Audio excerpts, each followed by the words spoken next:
Hello everybody, this is Simon with Let's Play Mega Man Quintum. Only one level remaining, so let's put a ring on it. Saturn's level is pretty hard actually, mostly spike related, which I don't like too much, but it's not incredibly bad because it's not overly long. It does have an opportunity to show off Uranus though, which we all want to see of course. So this is why I'm taking it last, even though it doesn't really profit from special weapons much. You want to go right here, because otherwise you will miss out on a few goodies, which you only can get with the Grab Buster. They really want you to have it by this point. And we immediately find the main gimmick of this level, which is half gravity. Fun. Also, immediately have an enemy to show it off, which is nice, and again proves the point that they really programmed everything well, especially in relation to how the special weapons and everything else interacts with the gravity. Really nice, also for this double gravity part. This guy here is kind of annoying because he slows down time for you and for you only while raining down bullets. Always try to take them out immediately, which you can mostly do with Venus, which is convenient. And on this side we reach the hidden item for this level. Again, you really don't need Uranus for this. You can definitely just grab it with the Grab Buster, but now that we have it, let's show it off. It is like the super arm of Mega Man 1 fame, though it shoots out bullets, which makes it better. On the other hand, you really do not have many blocks lying around for it. I mean, did you see many of them except for the extra stuff? Well, I didn't either, so that kind of limits its usability as an actual weapon. You have to hand it to Mega Man 1, they actually had some blocks lying around, and back when I did that Let's Play, I could use it. So let's see if we can abuse invincibility to get through this picky situation. No, we can't because I'm stupid. Would have been very easy to do so though. These guys are kind of random and out there. They definitely like to abuse the jumping, of course, and I could have killed it around Jupiter if it didn't decide to suicide. But that is the life. Now we finally see the 2 times gravity gimmick being used really in conjunction with making the enemy placement harder, which is of course exactly as it should be. And overall a really nice stage progression in here. So, these I could conceivably use on a respawned enemy to hit him with it, but of course that's a bloody stupid idea to go back there. And but fear not, we will see an opportunity of Uranus actually hitting something here. But yeah, the Deep Digger really not that good of a weapon, and you can also see that I'm not that good of a mass user. But everything worked out in the end with just a little bit of damage taken. So. You can see here how the game really wants you to moderate your jump height, which at first the double gravity augments and now the half gravity impedes. So again, you really need to get used to the gimmick here, but I think there has been plenty of introduction to it, and they really done it well so far, which will continue after this filler room of course. Because you can't have a Mega Man game without these. Nah, just kidding, but I just don't see the point of it much, because the gimmick really is enough to support the level on its own. As you can see here, combined with this new enemy type, I don't show him off here, as you can see he's done in 2 masses, but we're going to see him later on. This guy is also new and one of his few appearances.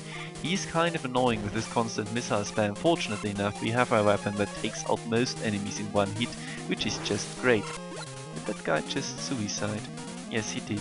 Guess he can't support the life anymore without being able to hit us. It's too bad for him, really too bad.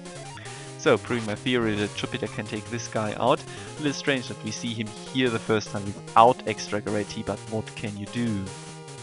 So, to show off what this guy does, well, basically jumps at you, only being limited by the ground basically. A classic enemy on the ceiling design we've seen in Gravity Man before, though of course not without the switching around here. Still, I think this is a good gimmick and a good level, if only it didn't have as many spikes. Because here you really have to just tap the jump button. Once you've gotten the hang of it a little, it is not better or worse than any other underwater stage in Mega Man, but it still always makes the hair on my back of my neck stand up. I don't particularly like that, especially that you just will die and have to redo a large part of the level. So these are the last blocks we can try and use to hit enemies with. Again, I could respawn someone, but we have to of course do it the intended way, like here. Oh.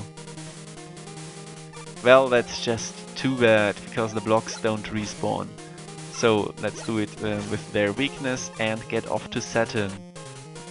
Still, I promise there will be another opportunity to hit an enemy with Uranus later. As you can probably guess from the video length, we're going to explore a little more after that. First, Saturn, however. Saturn is probably the hardest boss in this game, just by virtue of having a pattern that is actually really hard to dodge. His ring attack is consistent to dodge, but it's not that easy in my opinion. You have to find the correct time to jump. This, however, is really tough to get under him in the correct amount of time, basically. You don't really have much opportunity to find the right place to be. While he stops time, you just need to be exactly under him, and if you slide like this, you probably have too high of a profile. This attack, he sucks in your fist. As you can see, it's not a good idea to actually try and hit him with it. I do for demonstration purposes because I'm lazy. It will still hit him for 1 damage, but not more. Overall, it's good that he doesn't have much health, as all the Game Boy bosses do, of course. And this is the one thing that makes the fight kind of bearable. Otherwise, it would be pretty damn tough, I'd say, but it's really not a bad fight at all, especially compared to some turrets we saw before, like Jupiter, who is just embarrassing, really.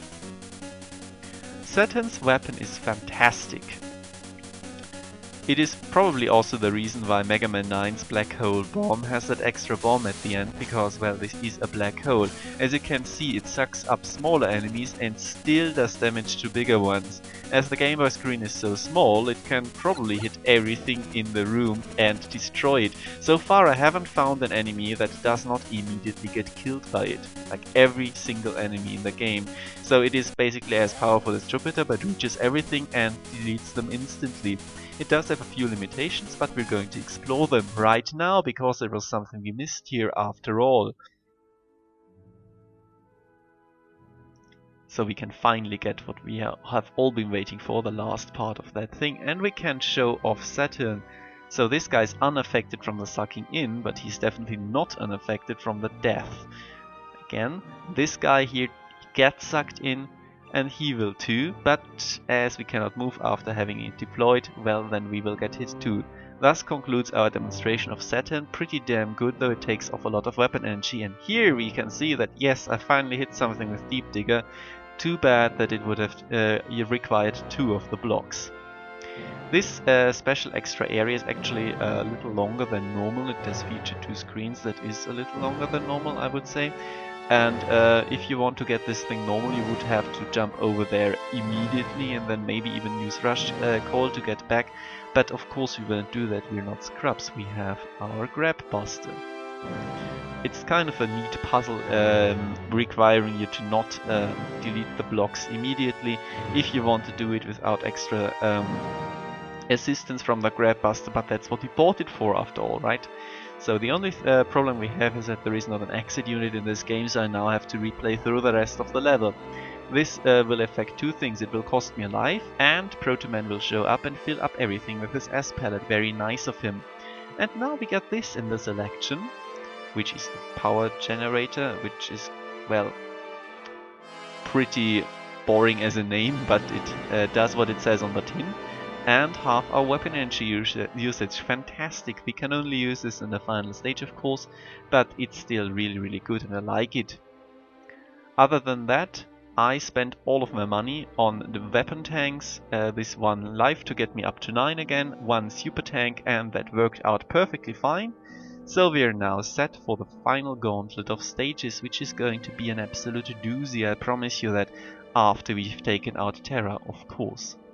Thank you very much for your attention.